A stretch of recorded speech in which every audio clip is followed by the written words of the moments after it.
அனைவருக்கும் வணக்கம். Welcome to தெளிவின் வழி யூடியூப் சேனல்.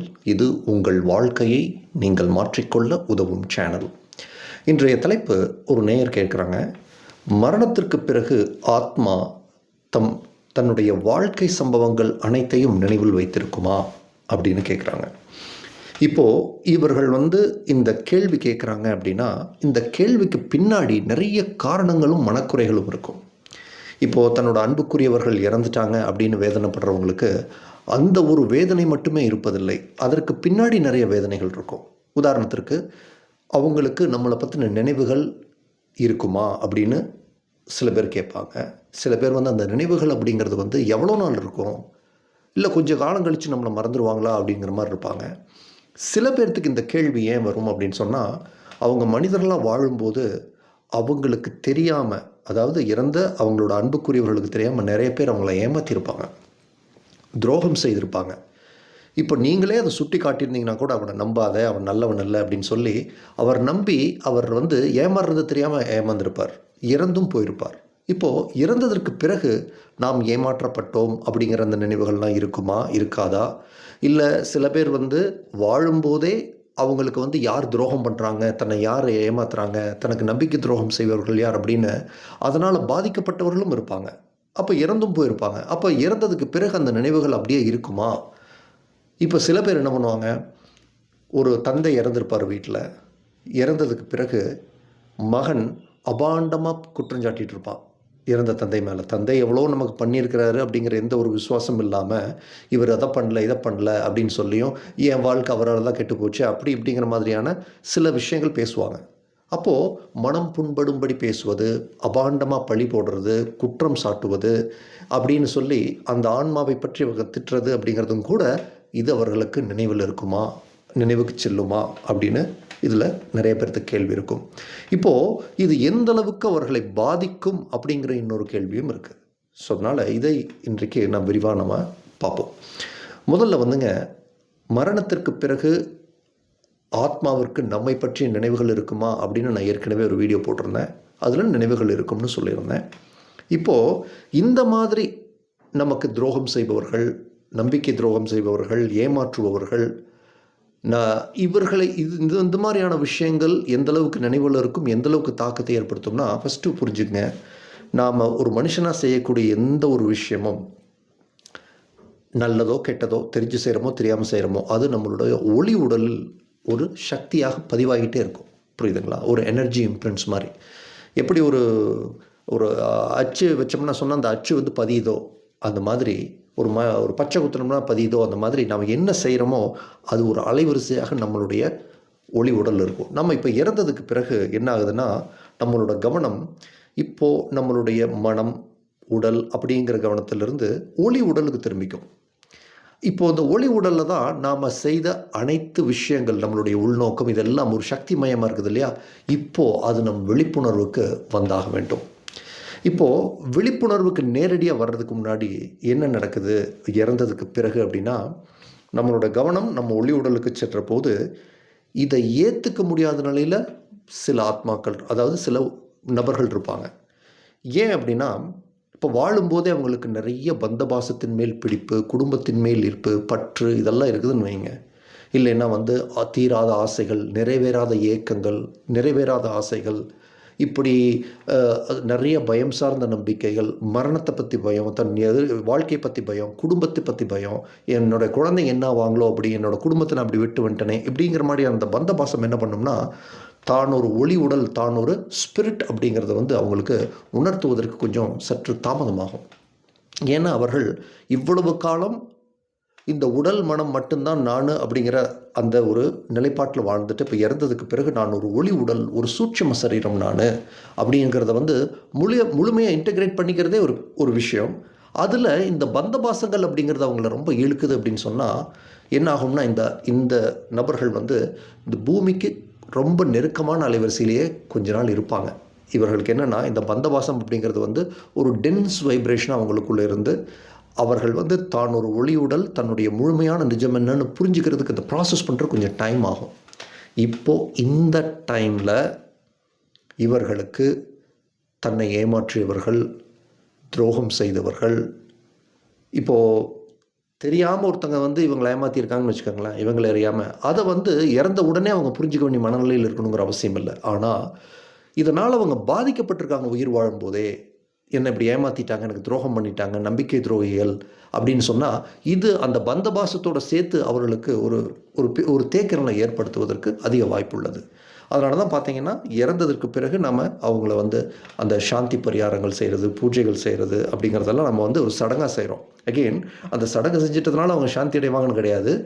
நம் அன்பையும் நம் விசுவாசத்தையும் நாம் வெளிப்படுத்தும் முறை, அதுக்கு இந்த பரிகாரம் ஒரு கருவி. பரிகாரத்துக்கு உண்டான ஒரு சில விஷயங்கள் இருந்தாலும் பரிகாரமே எல்லாத்தையும் தீர்மானிக்கிறது இல்லை. அது ஒரு மதத்தில் இந்த பரிகாரம் பண்ணுவாங்க, இன்னொரு மதத்தில் அதை பண்ணவே மாட்டாங்க.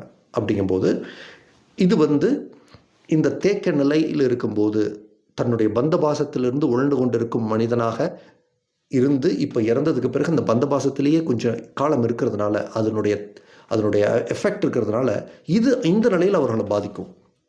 என்னை ஏமாற்றிட்டாங்க, என் சொத்தை பிடுங்கிட்டாங்க, என் குழந்தைகளுக்கு வர வேண்டிய சொத்தை கொடுக்காமல் இருக்காங்க, அப்படிங்கிற மாதிரியான அந்த ஒரு தேக்க நிலைங்கிறது இருக்கும். இப்போது முழுமையாக தன்னுடைய மரணத்தை ஏற்றுக்கொண்டு விட்டது அந்த ஆவின்னு வச்சுக்கோங்க, அந்த ஸ்பிரிட், ஒளி உடல்னு வச்சுக்கோங்க. நான் ஆத்மாங்கிற வார்த்தையை பயன்படுத்தலை. ஏன் பயன்படுத்தலைங்கிறது பின்னால் சொல்கிறேன்.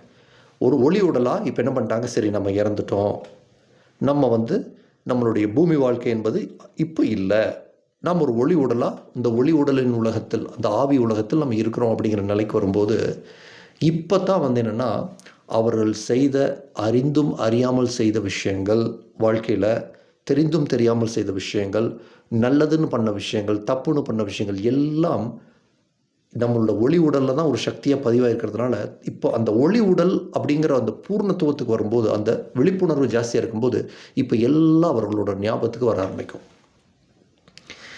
நீங்கள் கெட்டது செய்யணும்னு நினச்சிட்டு மனுஷனாக வந்து உங்களோட புத்தி உங்களை தவறாக வழி நடத்திருக்கலாம், நம்ம இப்படியே அதை ஏமாற்றி சம்பாதிச்சிடலான்னு. இப்போது அப்படி அந்த கெட்ட எண்ணம் என்ன பண்ணுன்னா, இப்போ இறந்ததற்கு பிறகு அந்த ஒளி உடலாக இருக்கும்போது அது உங்களோட ஞாபகத்தில் வரும். இப்போது இதுவரைக்கும் வந்து மரணத்தை ஏற்றுக்கொள்ள முடியாமல் பந்தபாசத்தில் சிக்கி உருண்டு கொண்டிருந்த ஒரு ஒளி உடலாக இருக்கும்போது தனக்கு யார் துரோகம் செஞ்சாங்க அப்படிங்கிற அந்த ஞாபகமெல்லாம் இருக்காது. இப்போது தான் ஒரு ஒளி உடல் அப்படிங்கும்போது நான் செய்த அனைத்து விஷயங்களும் அவர்களுடைய அந்த உணர்தலுக்குள் வரும். அதே மாதிரி என்னென்ன மாதிரியான முடிவுகள் எடுத்தோம், வாழ்க்கையில் என்னென்ன மாதிரியான சம்பவங்கள் நமக்கு நிகழ்ந்ததுங்கிறது ஒரு திரைப்படம் போல வரும். அது ஒரு ஞான நிலை, ஒரு உயர்நிலை. அந்த உயர்நிலையில் என்னென்னா, இவங்க மனுஷனாக வாழும்போது இவங்களை தெரியாமல் யாராவது ஏமாற்றிருந்தா கூட அதை அவர்கள் உணர்ந்து கொள்வார்கள். அப்போது இறந்ததற்கு பிறகு அந்த பந்த பாசத்தில் சிக்கி உழண்டு கொண்டிருக்கக்கூடிய அந்த ஒளி உடலாக இருக்கும்போது அவர்களுக்கு இருக்கக்கூடிய உணர்வுகள், அவங்க பார்க்குற விதம், புரிஞ்சுக்கிற விதம் அப்படிங்கிறது ஒரு லிமிட்டடாக இருக்கும். இப்போது தன் மரணத்தை ஏற்றுக்கொண்ட பிறகு தான் பூர்ணமாக ஒரு ஒளி உடல், அந்த ஒளி உடலுக்குண்டான அந்த முழுமையை நோக்கி அவங்க செல்லும்போது அவர்களுக்கு மேலும் அந்த ஞான அபிவிருத்தி அப்படிங்கிறது இருக்கும். அதில் தான் வந்து தன் வாழ்க்கையில் நான் செய்த அனைத்து விஷயங்கள் அவங்களுடைய முழுமையான உணர்தலுக்குள்ளே வர்றது. அது மட்டுமல்ல, இதனால் பிறர் எவ்வாறு பாதிக்கப்பட்டார்கள் அப்படிங்கிறதும் கூட அவங்களோட ஞாபகத்துக்கு வந்துடும். இப்போது நீங்கள் நிறைய பேர்த்துக்கு நன்மை செஞ்சுருக்கிறீங்க, அந்த நன்மையால் நிறைய பேர் வந்து பலன் அடைஞ்சிருக்கிறாங்க, மகிழ்ச்சி அடைஞ்சாங்க, ஆசீர்வதித்தார்கள், அந்த புண்ணியத்தை நீங்கள் பெற்றீர்கள்னா இது உங்களுக்கு ஒரு ஏகாந்தமான ஒரு இன்பமான ஒரு உணர்தலாக அது மாறும். இதுக்கு பேர் மதங்கள் வந்து சொர்க்கம் அப்படின்னு சொல்லி கொடுக்குறாங்க. இப்போ இதே நீங்கள் நிறைய பேர்த்துக்கு துரோகம் பண்ணியிருக்கீங்க, தெரிஞ்சோ தெரியாமலோ, இதனால் நிறைய பேர் பாதிக்கப்பட்டிருக்காங்க. அந்த பாதிப்பிலிருந்து அவர்கள் எவ்வாறு அந்த வலியும் வேதனையை அனுபவித்தார்கள் அப்படிங்கிறத வந்து நீங்கள் அதை உணர்ந்து பார்க்கும்போது உங்களுக்குள்ள அந்த வேதனை, அந்த தகிப்பு அப்படிங்கிறது வந்து உருவாகும். இதை வந்து மதங்கள் நரகம் அப்படின்னு சொல்லி கொடுக்குது. அப்போது சொர்க்கம் நரகம் அப்படிங்கிறது என்ன அப்படின்னா, இறைவன் தரும் தண்டனையோ, தெய்வங்கள் தரும் தண்டனையோ, யமதர்மராஜன் தரும் தண்டனையோ அல்ல.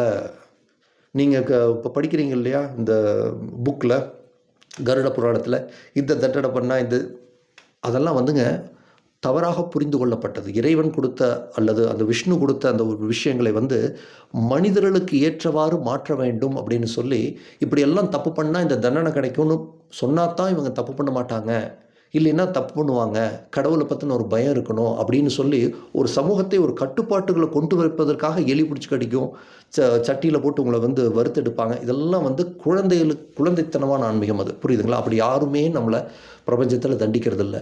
நீங்கள் செய்த நன்மை தீமை உங்களுடைய உணர்தலுக்குள் வரும். நீங்கள் செய்த நன்மை தீமை உங்களுக்குள் தான் இருக்கும். அப்போது நீங்கள் தான் உங்களோட நிஜத்தை கட்டமைக்கிறீங்க. நீங்கள் தான் ஒரு செயலை செய்கிறீங்க. செயலுக்குண்டான விளைவையும் நீங்கள் தான் அனுபவிக்கிறீர்கள். இது தண்டனை அல்ல, இது உணர்தல். நான் என்ன செஞ்சேன் அப்படிங்கிற உணர்தலுக்குண்டான அந்த கான்சிக்வன்ஸ், விளைவு. அப்போது செய்த செயலுக்குண்டான விளைவை நாம் உணர்றது தான் அந்த சொர்க்கம் நரகம் அப்படிங்கிறது. இப்போது என்ன இந்த நினைவுகள் அப்படிங்கிறது வந்து இருக்குமா அப்படின்னா, எஸ், நமக்கு தெரியாமல் நம்மளை வந்து ஏமாத்துறாங்க நம்ம வாழ்ந்தபோது அப்படிங்கிறது உணர்ந்துடும். அப்படி மட்டுமே அது உணர்றதில்ல, ஏன் நான் ஏமாந்தேன்னு பார்க்கும். தான் ஒரு அப்பாவி, நல்லவனை எல்லாம் பிடிச்சி ஏமாற்றிட்டாங்க அப்படின்லாம் அது வந்து தன்னை உணராது. தான் ஒரு அபரிமிதமான சக்தின்னு தான் புரிஞ்சுக்கும். ஏன்னா ஒரு ஒளி உடலாக இருக்கும்போது, ஒரு ஸ்பிரிட்டாக இருக்கும்போது, ஸ்பிரிட்டுக்கு முக்காலத்தையும் உணரும் சக்திங்கிறது உண்டு. உங்கள் வாழ்க்கையை வழி நடத்துகிற தகுதி அதுக்கு இருக்குது. உங்கள் விதி நிர்ணயத்தை புரிஞ்சுக்கிற தகுதி இருக்குது. தன்னோட விதி நிர்ணயத்தை புரிஞ்சுக்கிற தகுதி இருக்குது. இறைவன் தொடர்பை புரிஞ்சுக்கிற தகுதி எதுக்கு இருக்குது.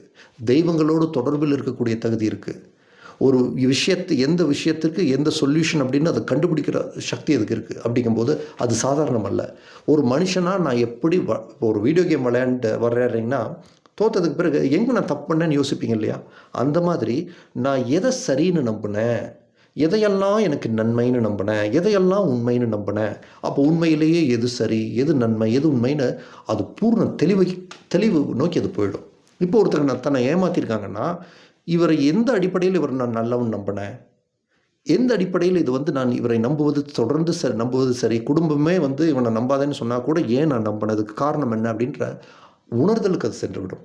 அந்த உண்மையை உணர்ந்து விடும். ஓ, இதனால் நான் இப்படி நடந்துக்கிட்டேன். அதே மாதிரி தான் அந்த துரோகம் இழைத்தவர்கள், ஏமாற்றியவர்கள், குற்றம் சுமத்துபவர்கள், இவங்க எல்லாத்தையும் வந்து இவனுக்கு ஏன் இப்படி நடந்துக்கிறது சரின்னு படுதுன்னு பார்ப்பாங்க. அவங்களுக்கும் வராது, இவனுக்கு இப்படி நடந்துக்கிறது ஏதோ சரின்னு படுது. ஒருத்தர் நம்மளை ஏமாத்தினா கூட, ஏமாற்றி பிழைச்சாதான் நான் பிழைக்க முடியும், எனக்கு அப்போ தான் பணம் நிறையா வரும்னு அவன் நம்பியிருந்தான்னா அவன் எல்லாத்தையும் அப்படி தான் ஏமாற்றிட்டு இருப்பான். அப்போது அந்த நம்பிக்கையை அவனை அப்படி தவறாக வழி நடத்துதுன்னு புரிஞ்சுக்குவாங்க. அதை நேராக அவனோட ஆன்மாவும் பார்த்துட்ருக்குது, இறைவனும் பார்த்துட்ருக்காருன்றதையும் புரிஞ்சுக்குவாங்க.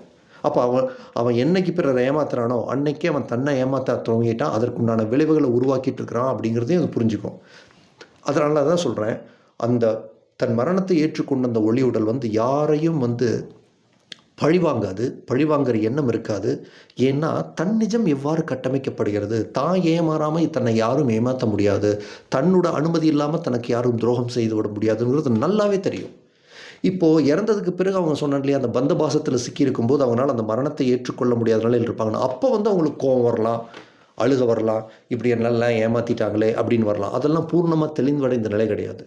அதனால தான் ஒரு 6 மாதம் எந்த ஒரு மனிதன் இறந்தாலும் அந்த பந்த பாசத்திலிருந்து வெளியில் வர்றதுக்கு ஒரு 6 மாதமோ 1 வருஷமோ கூட ஆகலாம். இதுவே இறந்தவர் வந்து ஒரு வெளிப்படைந்த ஒரு ஞானி, இந்த பந்த பாசங்கள் அப்படிங்கிறதெல்லாம் கடந்தவராக இருக்கிறார், இல்லை பற்றுங்கிறது அவ்வளோவா இல்லை, தன்னுடைய இறை வழிகாட்டுதல்படி நடக்கிறாரு, ரொம்ப உற்சாகமாக வாழ்ந்த மனிதன்னா அவருக்கு இந்த தேக்க நிலைங்கிறது இருக்காரு. தான் ஒரு ஒளி உடல்னு போயிடுவார். தான் வாழ்க்கையில் நடந்த நன்மை தீமை எல்லாத்தையும் அந்த உணர்தலுக்குள்ளே போயிடுவார். அதனால் இதுதான் அந்த ஒளி உடலினுடைய நன்மை. அந்த நினைவுகள் என்பது அனைத்தும் இருக்கும்.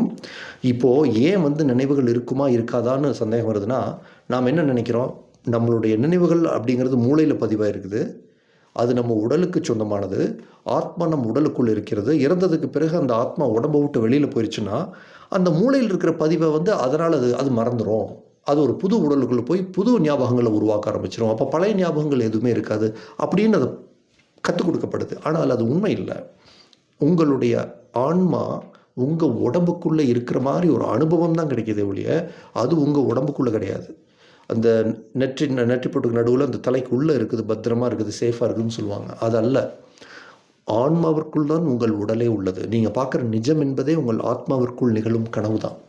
அப்போது இறந்ததுக்கு பிறகு ஒரு ஒளி உடலாக நம்ம ஒரு வாழ்க்கை வாழ்கிறோம் இல்லையா, ஒரு ஆவி உலகம்னு சொல்கிறோம் இல்லையா, இதில் தான் இந்த நன்மை தீமை எல்லாம் அந்த உணர்தலுக்கு வருது. அதுவும் கூட ஆன்மாவுக்குள் நிகழும் ஒரு கனவு தான். அந்த ஒளி உடலிலிருந்து அது தன்னுடைய அவேர்னஸ், விழிப்புணர்வை மேலும் ஜாஸ்தி பண்ணும்போது இந்த உலகங்களை, மனித உலகம், இந்த ஆவி உலகம், இந்த இரண்டையும் கனவு கொண்டிருக்கும் நான் சாட்சி, நான் தான் ஆன்மா, இது எனக்குள் நிகழ்ந்த கனவு, நான் எப்போதுமே சச்சிதானந்த நிலையில் தான் இருக்கிறேன், எனக்கு இன்ப துன்பங்கள் கிடையாது, பிறப்பு இறப்பு கிடையாது, இது அனைத்தும் எனக்குள் நிகழ்ந்த கனவுகள் அப்படின்னு அந்த உணர்ந்த நிலைக்கு நீங்கள் போயிடுவீங்க. அப்போது அந்த கனவுங்கிறது நம்ம மாதிரி கனவு இருக்காது. தான் சச்சிதானந்த நிலையில் இருந்துக்கிட்டே கனவையும் கண்டு கொண்டிருக்கும் அந்த ஆன்மா. பிறப்பு இறப்பற்ற நிலையில் இருந்துட்டு பிறக்கிறது மாதிரியும் இறக்கிறது மாதிரியான ஒரு அனுபவத்தை பெற்றுக்கொண்டிருக்கும் அந்த ஆன்மா. அது சச்சிதானந்த நிலையை விட்டு அது வெளியில் வர்றதே கிடையாது.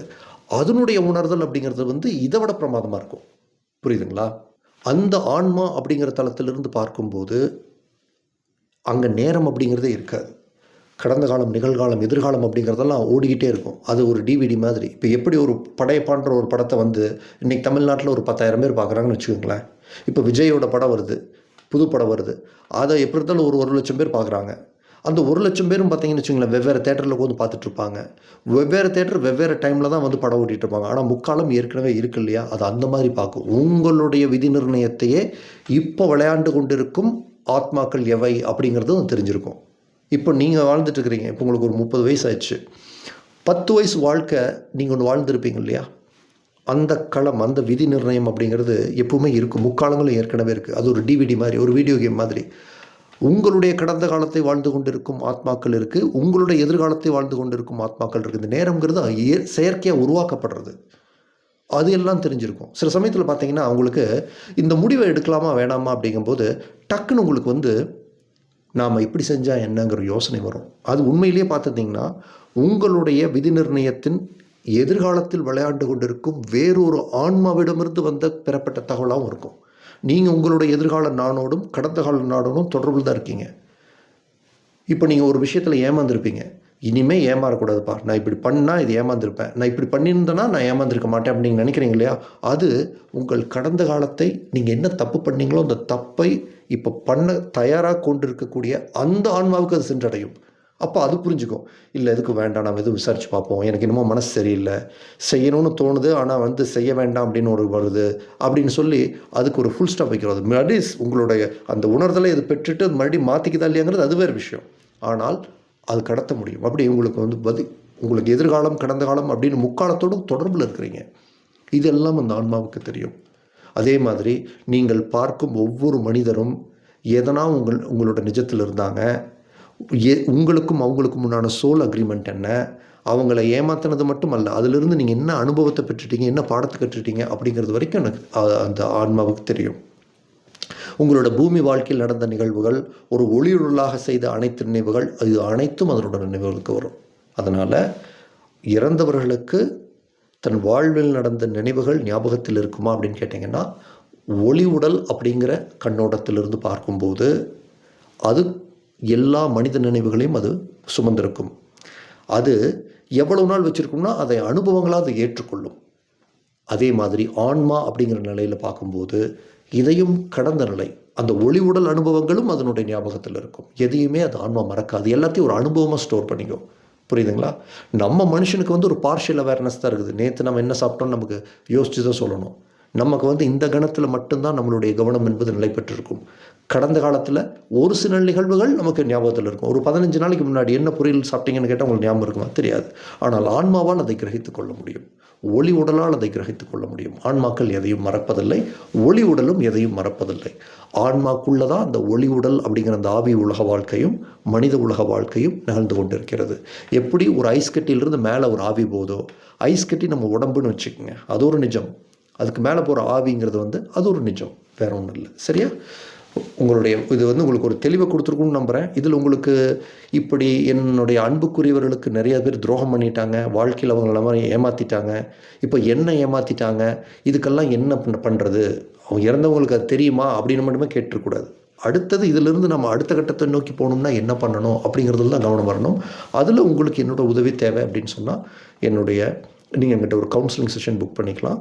நான் கண்டிப்பாக உங்களோட பிரச்சனையை முழுசாக நான் கேட்டுட்டு, இப்போ என்ன உங்களுடைய பிரச்சனை, எது உங்களை இப்போ பாதிச்சிட்ருக்குது, இதுக்கு நம்ம என்ன வழி நீங்கள் சென்றீங்கன்னா உங்கள் வாழ்க்கையினுடைய அடுத்த கட்ட வளர்ச்சி நோக்கி போவீங்கன்ற புரிதலோடு என்னுடைய வழிகாட்டுதல், என்னோடய பார்வையை உங்களுக்கு ஷேர் பண்ணுறேன்.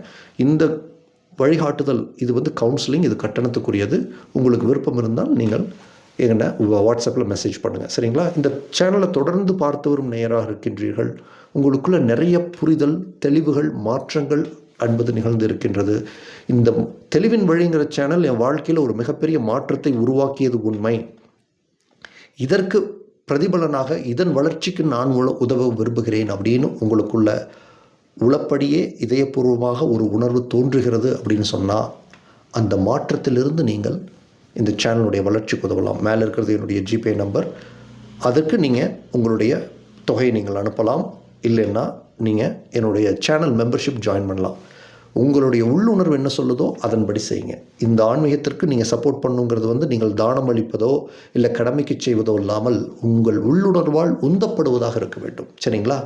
ஏன்னா அந்த மாற்றத்திலிருந்து வருவதும் உங்களுடைய இறை வழிகாட்டுதலிருந்து வருவதும் தான் உண்மையிலேயே நான் ஒரு குரு, உண்மையிலேயே நான் ஒரு நல்ல ஆசான் அப்படின்றதுக்கு உண்டான அடையாளமாக பார்க்குறேன். மாற்றத்திலிருந்து வராத பொருள் உங்களுக்கு என்னன்னு எனக்கு என்ன, உங்கள் வாழ்க்கை மாறினதுக்கப்புறம் கொடுங்கன்னு நான் சொல்ல வரல. மனமாற்றம், புரிதல், தெளிவு, நிம்மதி அதிலிருந்து. ஏன்னா உங்கள் வாழ்க்கையை மாற்றிக்கிறதுக்கு நீங்கள் அதுக்கு செயல் வடிவம் கொடுக்கணும். செயல் வடிவம் கொடுக்காமல் நீ சொன்னது இன்னும் நான் என் வாழ்க்கை மாறலன்னா அது எப்பவுமே மாறாது. அதற்குரிய செயல் வடிவத்தை கொடுக்க வேண்டும், சரிங்களா?